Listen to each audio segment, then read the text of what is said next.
por qué no, los archipiélagos vecinos, amigos, hermanos de Canarias y de Baleares.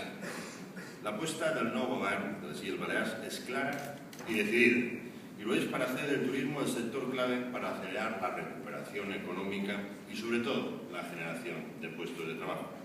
Y esta apuesta se concreta en una serie de puntos que a continuación les enunciaré. En primer lugar, la actualización y el mantenimiento de las zonas turísticas como eje clave para la competitividad de las Islas Baleares.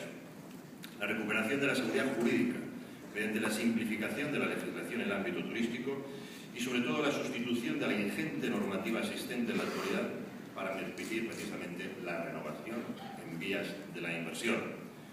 Una mayor implicación del sector privado en la toma de decisiones que afecten en la promoción de nuestras propias islas. Una diversificación en la oferta turística con la creación de nuevos productos. Y también la apertura, sin duda, a diferentes mercados y oportunidades desde el punto de vista de la recepción.